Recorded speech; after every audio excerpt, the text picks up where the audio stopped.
Il y avait un homme qui avait tué une centaine de personnes. Et pourtant, Allah lui a pardonné.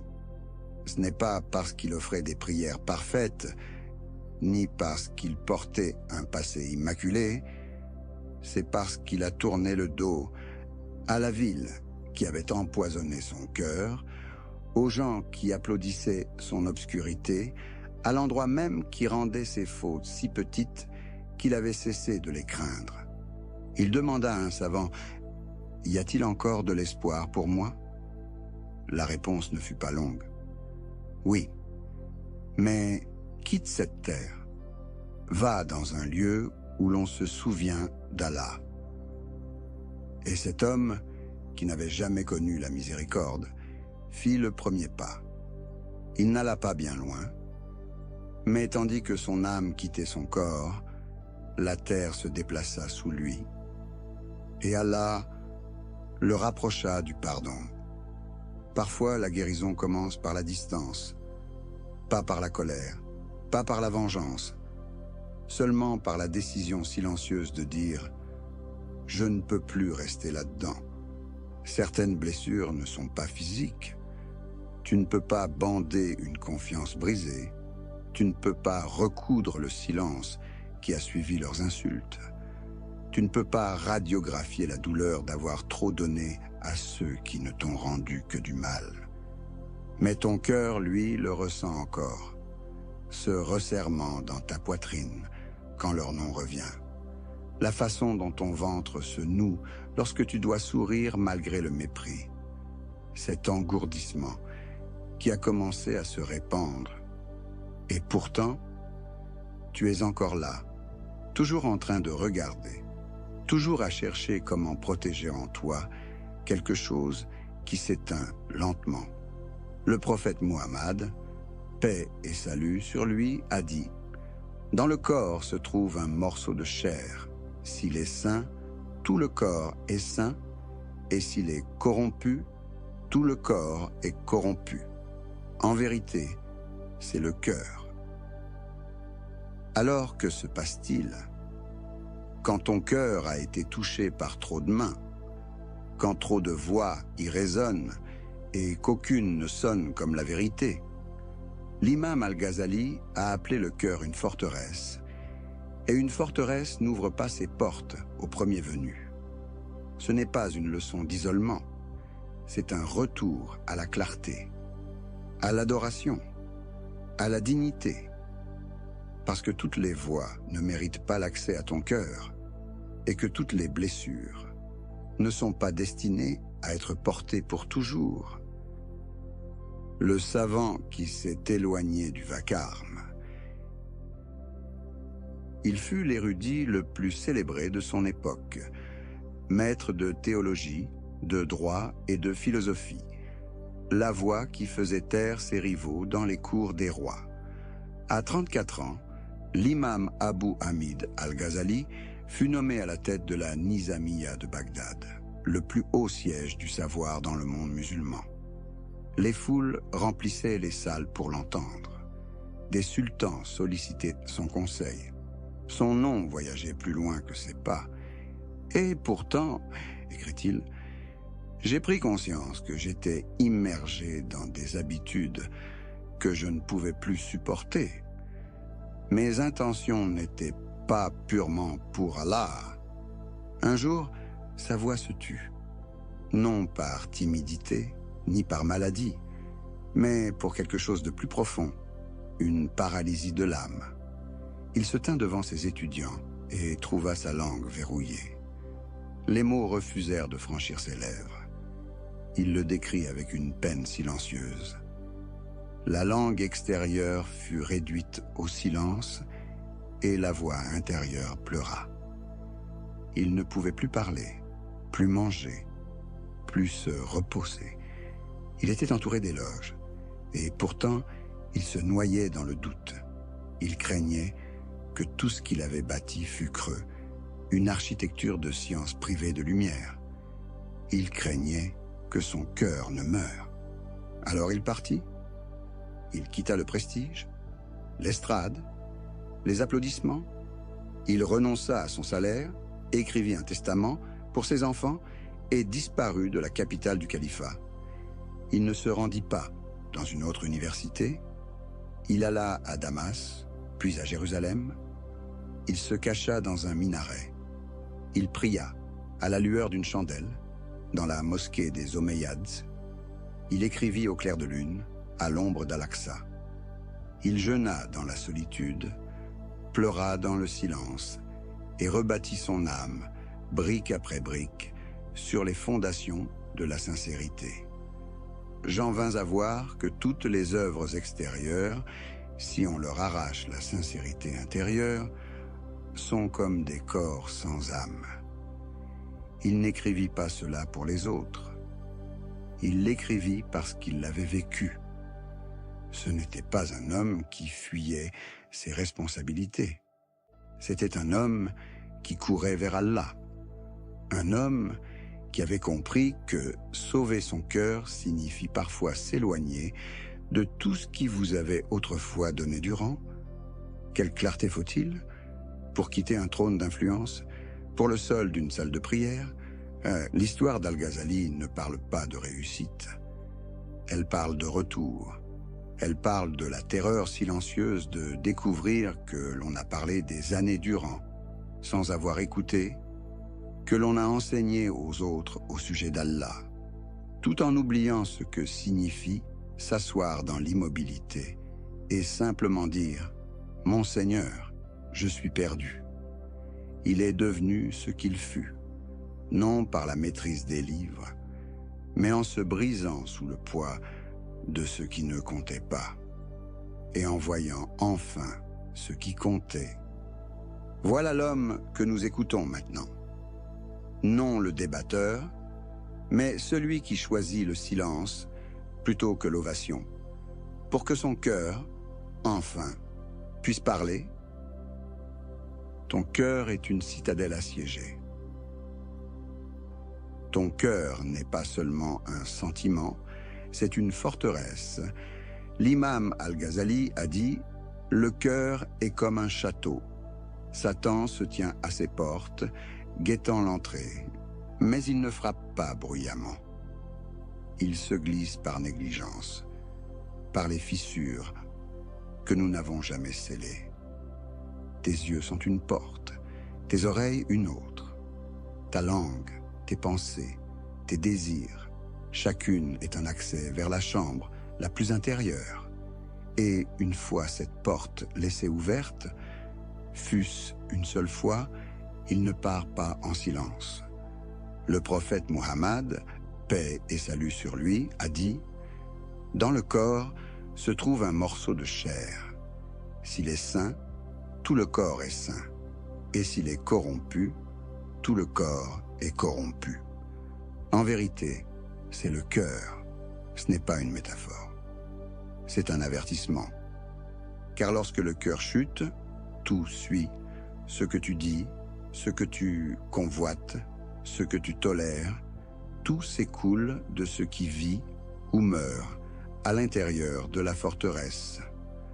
Al-Ghazali nous a mis en garde. Chacune de tes facultés est une porte par laquelle Satan peut entrer. Il entre quand ton regard s'attarde, là où il ne devrait pas, quand ton oreille se penche vers la médisance déguisée en compassion, quand ta langue s'aiguise dans la plainte et la dureté, quand tes pensées séjournent trop longtemps dans la comparaison, l'envie ou l'orgueil.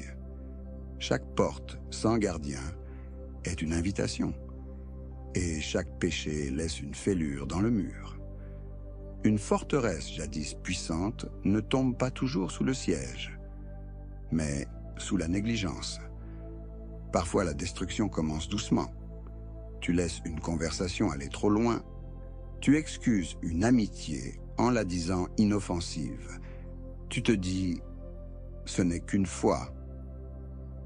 Et le lendemain, tu te réveilles en sentant ton âme plus silencieuse, tes prières moins vivantes, tes larmes plus difficiles à appeler. Ce n'est pas une coïncidence.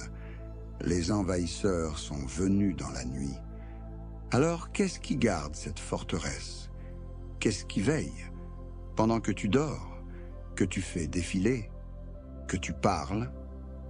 Le rappel d'Allah n'est pas un rituel. C'est une protection. Les diables ne s'installent pas là où l'on se souvient d'Allah, dit Al-Ghazali. Chaque fois que tu murmures son nom, c'est comme relever le pont-levis, allumer les lanternes sur la tour, rappeler à l'ennemi, ce cœur n'est pas abandonné. Chaque verset du Coran récité est comme une épée tirée. Chaque demande silencieuse de pardon est comme un renfort posé sur les portes. Et chaque instant sincère de crainte, d'amour ou de désir pour Allah est comme un étendard hissé au-dessus de ta forteresse qui dit « Cela lui appartient ». Le danger est réel, mais la défense l'est aussi. Laisse les autres se moquer de ta prudence. Laisse-les traiter ta vigilance d'excessive. Ils n'ont pas vu le champ de bataille. Ils n'ont pas goûté ce que l'on ressent quand le cœur est pris en otage par ses propres désirs. Toi, tu as connu cela. Et c'est pour cela que tu es ici. Parce que quelque chose en toi sait que ce n'est pas seulement une affaire de limite avec les gens. C'est défendre ton âme contre les voix qui ne veulent pas que tu reviennes vers Allah. Bâtis ta forteresse, ferme les portes et poste le rappel d'Allah à chaque seuil. Que ton silence soit un mur, que ta prière soit ton bouclier, que ta crainte de tomber devienne la force qui te garde debout. Car le cœur n'est pas qu'un réceptacle, c'est un royaume digne d'être gardé au prix de ta vie. De la rouille sur le miroir, de la fumée dans la lampe. Il y a une raison si tes prières te semblent sèches, si ton Coran te paraît silencieux, si tes mains se lèvent en invocation, mais que ton cœur demeure engourdi. Ce n'est pas parce que la lumière a disparu, c'est parce que quelque chose recouvre la vitre. L'imam Al-Ghazali, dans le Mishkat al-Anwar, a dit que le cœur est comme une lampe enfermée dans un verre de cristal, et Allah, la lumière des cieux et de la terre, en est la source qui la remplit. Mais si la lampe est pleine de fumée, la clarté faiblit. Si le verre est maculé d'impureté, les rayons se dispersent, non parce que la lumière serait faible, mais parce que le réceptacle n'est pas pur. Le cœur, écrivait-il, est comme un miroir. Poli, il reflète la vérité divine. Rouillé, il ne reflète plus rien. Et qu'est-ce qui le rouille? Le péché, l'arrogance, la jalousie. Trop de paroles et trop peu de rappels, trop d'approbation des gens et trop peu de sincérité avec Allah, trop de blessures jamais confiées à lui. Elles restent enfouies, mais leur fumée continue de monter. Tu te sens peut-être loin, mais tu n'es pas brisé. Ton cœur n'est pas perdu. Il est seulement couvert, couche après couche de suie et de chagrin. Le prophète Muhammad, paix et salut sur lui, a dit « Lorsqu'un serviteur commet un péché, un point noir apparaît sur le cœur. Et si le repentir tarde, les points se répandent, jusqu'à ce que le miroir s'obscurcisse. Mais il, paix et salut sur lui, a aussi dit « S'il revient et demande pardon, cela est effacé. Alors polis-le, avec des larmes, avec des demandes de pardon murmurées quand nul ne te voit, avec le Coran récité comme de l'eau sur un verre poussiéreux, avec la prosternation qui plaque ton cœur au sol, jusqu'à ce qu'il se souvienne de ce pourquoi il a été créé. » Al-Ghazali a décrit les cœurs comme des catégories de lampes. Certaines brillent d'une lumière constante de guider, d'autres vacillent partagées entre la vérité et le désir, et certaines se sont éteintes. Mais même la lampe éteinte garde la forme de ce qu'elle contenait autrefois. Et il ne faut qu'une étincelle. Tu n'as pas besoin de savoir tout réparer. Tu dois seulement commencer à essuyer le miroir et croire que la lumière t'attend encore, car Allah ne disparaît pas. Il est la lumière des cieux et de la terre. Et la lumière ne se détourne jamais d'un verre qui aspire à redevenir clair. Tu ne l'as pas perdue, tu as seulement oublié la chaleur de la flamme. Nettoie le verre, laisse la fumée s'élever et s'évanouir. Et tu verras que la lampe n'avait jamais été vide. Elle attendait seulement que tu voies à nouveau. Quand le poison a l'odeur du parfum. Certains poisons se présentent dans des flacons de parfum. Ils sentent bon, paraissent familiers, et pourtant, ils tuent lentement. L'imam Al-Ghazali a averti, tout compagnon n'est pas une bénédiction. Certains sont comme la nourriture, nourrissant, nécessaire, sûr. D'autres comme un médicament, utile à petite dose, nocif si l'on en abuse.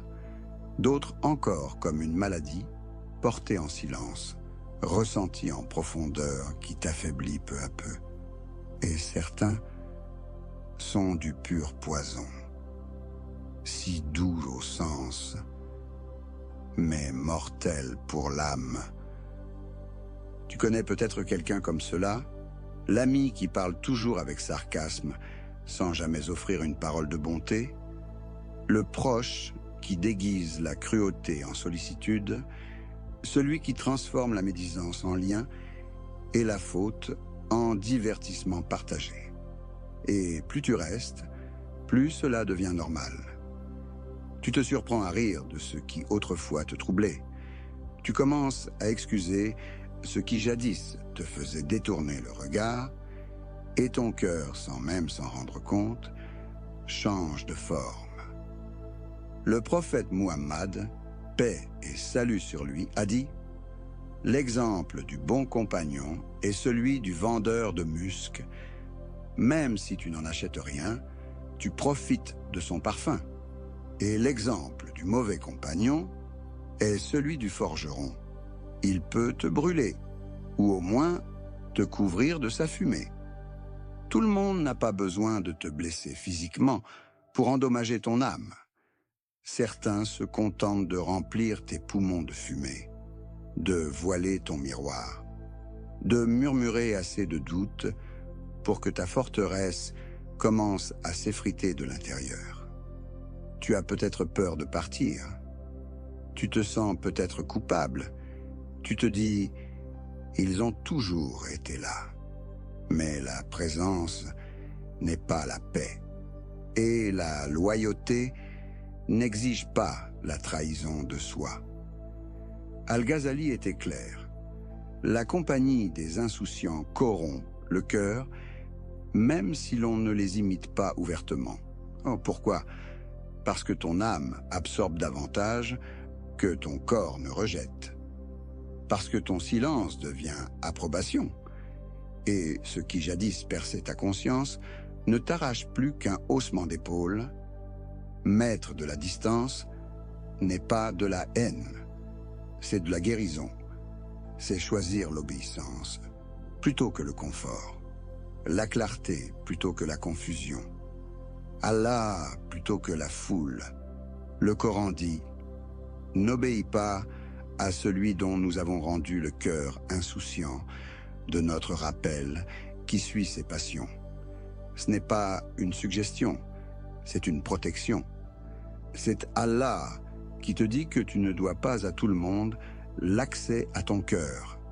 Si quelqu'un entraîne sans cesse ton âme vers les ombres, tu as le droit, non, le devoir de fermer cette porte. Même si ta main tremble, non par arrogance, mais par amour pour ton au-delà, par miséricorde pour ton cœur fragile, par confiance qu'Allah t'entourera de mieux. Même le poison qui sent le parfum perd son odeur dans la tombe. Mais le parfum d'un ami sincère demeure longtemps, après que ses paroles se sont éteintes. Choisis avec sagesse, marche avec douceur, et n'aie pas peur de dépasser les mains qui autrefois te retenaient. La miséricorde du silence. Il existe une miséricorde dans le silence que la plupart des cœurs ne goûtent jamais.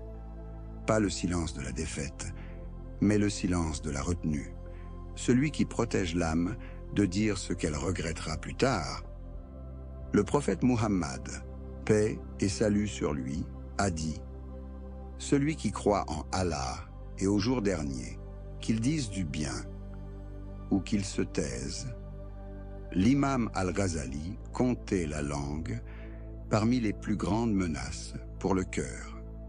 Dans son grand ouvrage de revivification des sciences religieuses, il a énuméré plus de 20 maladies spirituelles qui jaillissent de la bouche: médisance, calomnie, moquerie, fausse louange, dureté, dispute par orgueil, mensonge, paroles vaines. Et il écrivit « Aucun membre ne cause plus de ruine que la langue, car chaque parole est une semence, plantée soit dans le cœur d'autrui, soit dans le tien.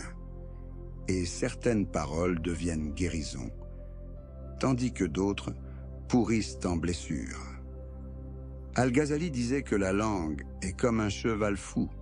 Si elle n'est pas bridée, elle te précipite vers la destruction. Mais domptée, elle devient la servante de la lumière. Lorsque des gens t'insultent, te provoquent, rabaissent ta valeur, le silence ressemble à de la faiblesse, mais auprès d'Allah, c'est de la force. Car cela signifie que ta réponse n'est pas possédée par ton ego, elle est choisie par ta foi.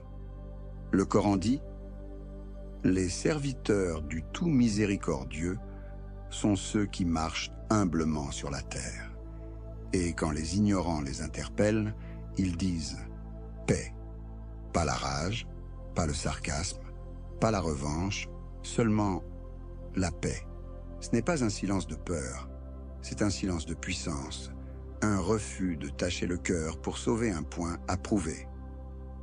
Al-Ghazali écrit que toute parole inutile alourdit l'âme, car les mots ne se dissipent pas simplement dans l'air. Ils résonnent dans les cœurs qui les ont entendus et dans le cœur qui les a lâchés. Il nous dit « Si tu ne peux être certain que ta parole te rapprochera d'Allah, alors tais-toi. Le silence n'est pas le vide, c'est un espace pour que le cœur respire à nouveau, pour que le rappel d'Allah résonne dans des chambres trop longtemps encombrées de bruit. Dans un monde qui célèbre la parole continue, le silence devient adoration. Dans des assemblées construites sur le jugement, le silence devient bouclier. Dans les blessures de l'émotion, le silence devient le fil qui empêche ton cœur de se défaire. Et parfois, ce n'est que dans le silence que l'âme entend enfin ce qu'elle cherchait à dire depuis le début. Tu n'as pas besoin de répondre coup pour coup. Tu n'as pas besoin de te justifier auprès de chacun. Tu n'as pas besoin de remplir chaque silence d'explications. Parfois, la forme la plus haute de patience est de ne rien dire du tout et de laisser Allah parler pour toi d'une manière que ta voix n'aurait jamais pu atteindre. Le don de la caverne. Il est des saisons de la vie où le vacarme devient trop fort, les conversations trop creuses, la compagnie trop coûteuse, et ton âme commence à chuchoter « pars ». Juste pour un temps, l'imam Al-Ghazali a appelé la solitude une miséricorde, non l'isolement du désespoir, mais le retrait du sincère. Un espace où le cœur peut revenir à son Seigneur sans distraction, sans déformation, sans mise en scène. Il a écrit « La solitude, est une source de réflexion, une protection contre la faute et un guérisseur du cœur. Car lorsque tu t'éloignes de ce qui te nuit, tu ne romps pas les liens. Tu les reconstruis entre toi et Allah. Tu ne fuis pas. Tu reviens en dedans, vers le lieu qui se souvient de qui tu es. Les gens de la caverne étaient de jeunes croyants dévoués, entourés d'une société qui se moquait de leur foi, pressurait leur cœur et glorifiait de faux dieux. Alors ils sont partis, non pour prouver quoi que ce soit, non pour combattre, seulement pour protéger leur foi. Et Allah a inscrit leur histoire à jamais dans son livre. Et lorsque vous vous serez retirés d'eux et de ce qu'ils adorent en dehors d'Allah, réfugiez-vous dans la caverne. Votre Seigneur déploiera pour vous sa miséricorde et disposera pour vous une facilité dans votre affaire. Cette caverne n'était pas une punition, c'était un don, un sanctuaire où les voix du monde se taisent et où seule demeure la miséricorde d'Allah.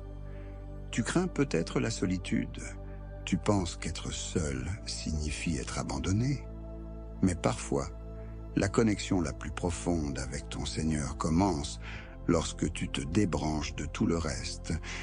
Il n'y a aucune honte à dire non, à faire un pas en arrière, à choisir l'immobilité lorsque la foule noie ta clarté. Al-Ghazali s'est retiré non parce qu'il détestait les gens, mais parce qu'il avait besoin d'entendre Allah à nouveau. Il est entré dans la caverne du silence pour que la forteresse de son cœur soit rebâtie.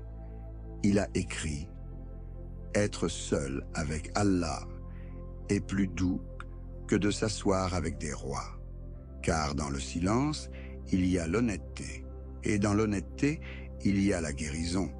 Peut-être es-tu dans ta propre caverne en ce moment. Peut-être t'es-tu éloigné de ceux qui t'ont blessé, ou tu pries seul, tu manges seul, tu dors dans une chambre qui résonne, mais ce calme n'est pas vide.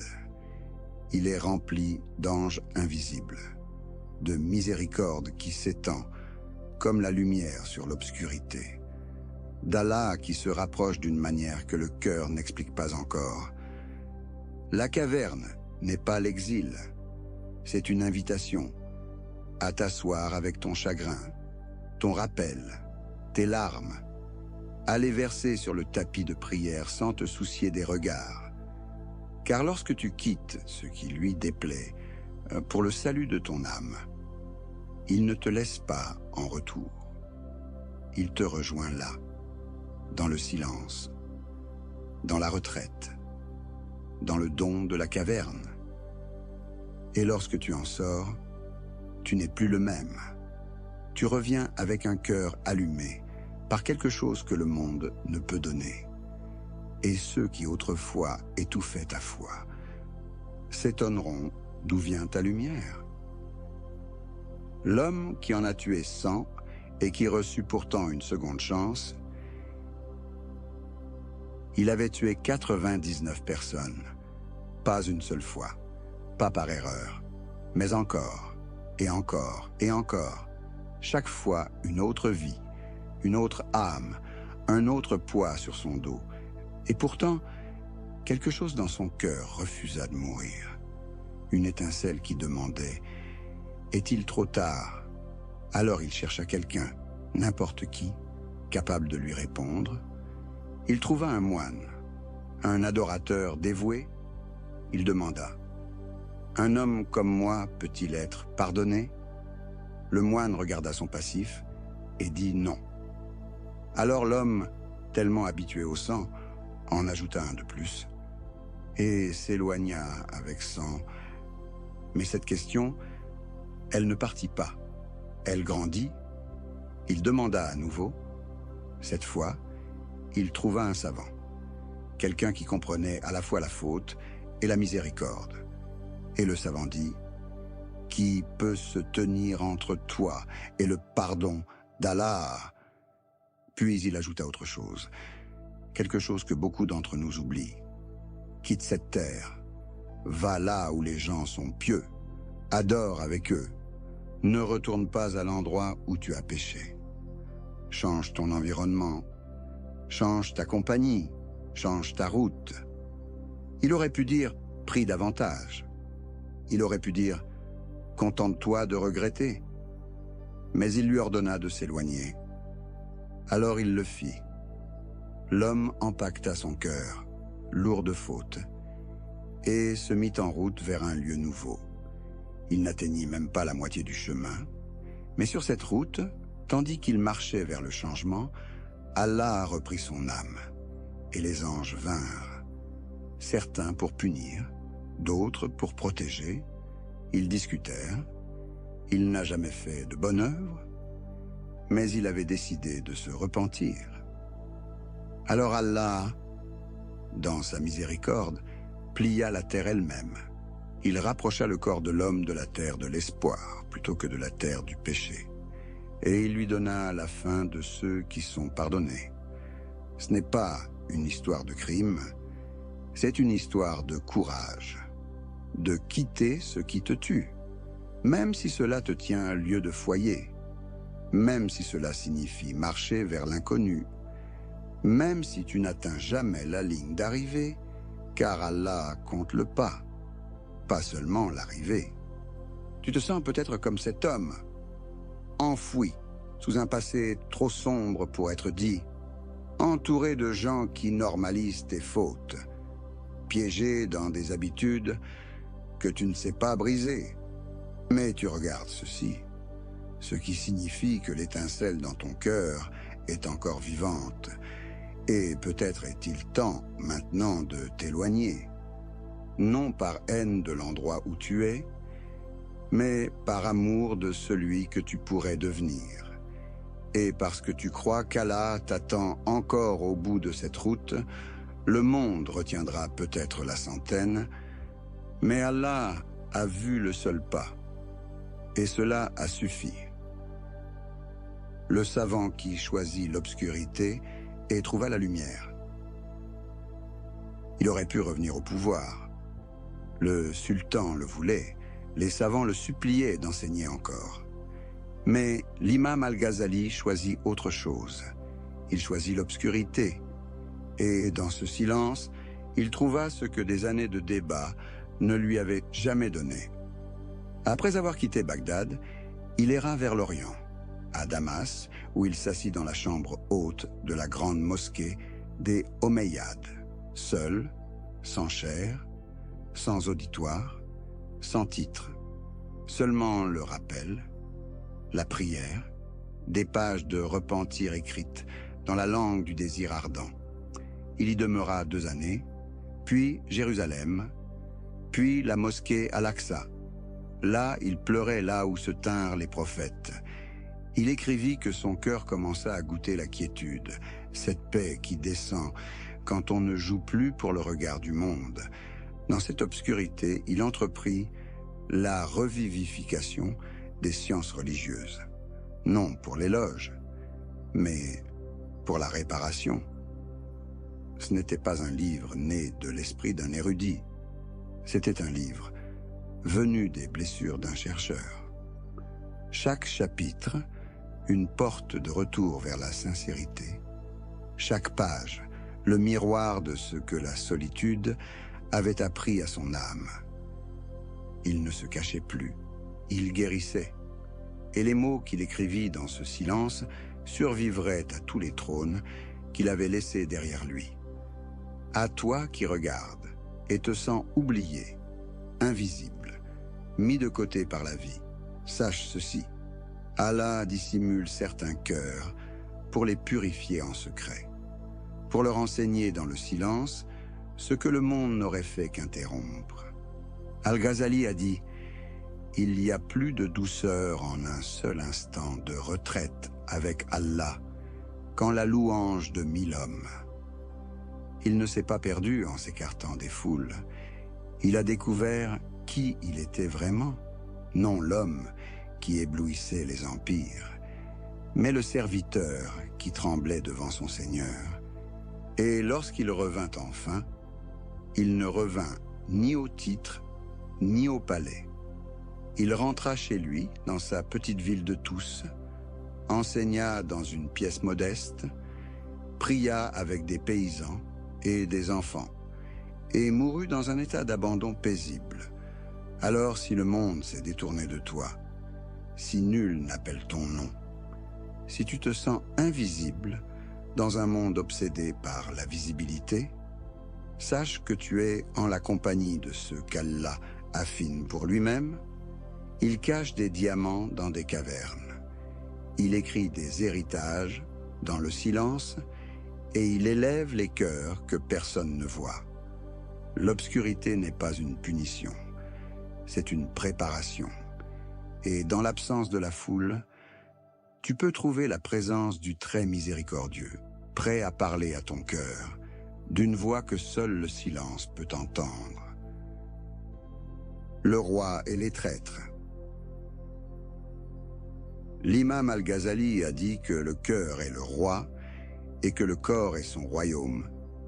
Les yeux sont les éclaireurs, les oreilles sont les messagers, les mains et les pieds sont des soldats en attente d'ordre, et l'intellect est le vizir avisé, toujours en conseil, toujours en mise en garde.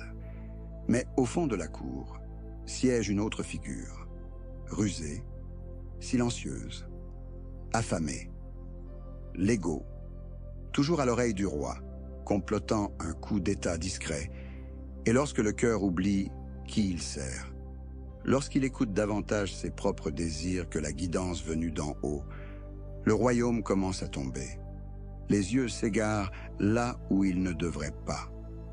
La langue s'aiguise en lame. Les mains prennent ce qui n'est pas à elles, et les pieds marchent vers ce qu'il fallait éviter. Non parce que le corps est corrompu, mais parce que le trône a été compromis. Al-Ghazali a écrit « Si le cœur est sain, tout le reste suit. Mais s'il est malade, tout le royaume s'écroule. Tu l'as vu, en toi, chez les autres, quand la culpabilité devient orgueil, quand l'addiction se mue en identité, quand la honte se cache sous la performance. Ce n'est pas le corps qui désobéit, c'est le roi qui oublie son Seigneur. Alors l'âme se perd dans son propre palais. Elle porte des couronnes du monde d'ici-bas et des robes de validation. Mais elle se sent creuse, sans cap, sans protection. Le trône doit être reconquis, non par la force, mais par le rappel, non par l'ego, mais par l'abandon. Recentre Allah comme le souverain de ton cœur. Laisse-le siéger sur le trône, que ses paroles façonnent tes commandements, que sa miséricorde tempère ta justice, que sa présence gouverne tes désirs. Et, peu à peu, le royaume se remet à guérir. Les soldats reprennent leur rang. Le vizir parle à nouveau avec clarté. Les murailles se relèvent. La lumière revient dans la cour. Et le cœur, jadis divisé, se prosterne de nouveau. Non devant la puissance, non devant les gens, mais devant celui qu'il a toujours été créé pour servir. Toutes les voix ne méritent pas une place dans le sanctuaire de ton cœur. Le silence peut être une miséricorde. La distance peut devenir adoration. Et ne rien dire peut parfois tout dire. Retire-toi dans la caverne du rappel lorsque le monde te blesse. Le vacarme dehors ne s'éteindra peut-être pas, mais Allah déploie sa miséricorde dans l'immobilité. Et dans ce calme, ton âme peut enfin expirer. Ton cœur est une forteresse, élève ses murs avec le rappel d'Allah, garde ses portes avec la patience, et ne laisse entrer que ceux qui marchent avec la lumière. Si le monde d'ici-bas a brisé ton cœur, confie les morceaux à celui qui répare ce qu'aucune main ne peut atteindre. Même lorsque tu te crois en miettes, tu n'es jamais hors de portée dans les mains du très miséricordieux. Dans l'obscurité de la nuit, quand tu te sens le plus seul, sache qu'un cœur gardé pour Allah n'est jamais réellement abandonné. Tu es peut-être invisible aux yeux du monde, mais des anges se tiennent à tes côtés et ton silence résonne jusque dans les cieux. La forteresse du bien-aimé. Ferme les yeux, pas pour dormir, mais pour fermer les portes. Laisse le bruit s'éteindre. Laisse les noms qu'ils t'ont jetés glisser dans le silence. Que l'ombre dans ta poitrine soit portée, non par ta volonté, mais par celui qui voit les cœurs dans l'obscurité. Tu n'as pas à expliquer ta distance, tu n'as pas à justifier ta guérison. Une forteresse n'annonce pas ses gardes, elle protège simplement ce qui compte. Prononce doucement son nom. Sens le poids se lever, fût-ce un peu. Et crois que garder ton cœur n'est pas de l'égoïsme. C'est une adoration, c'est une obéissance. C'est l'amour qui revient à sa juste place. Quand cela arrive, quand le monde tire ton âme de tous côtés, quand ta force s'amincit et que ta voix se fatigue, quand la porte claque et que les murs tremblent, alors souviens-toi, ton cœur appartient à celui qui n'a jamais eu besoin de la foule pour te trouver, qui ne t'a jamais demandé d'expliquer ton silence et qui emplira la forteresse de lumière dès l'instant où tu fermeras la porte pour lui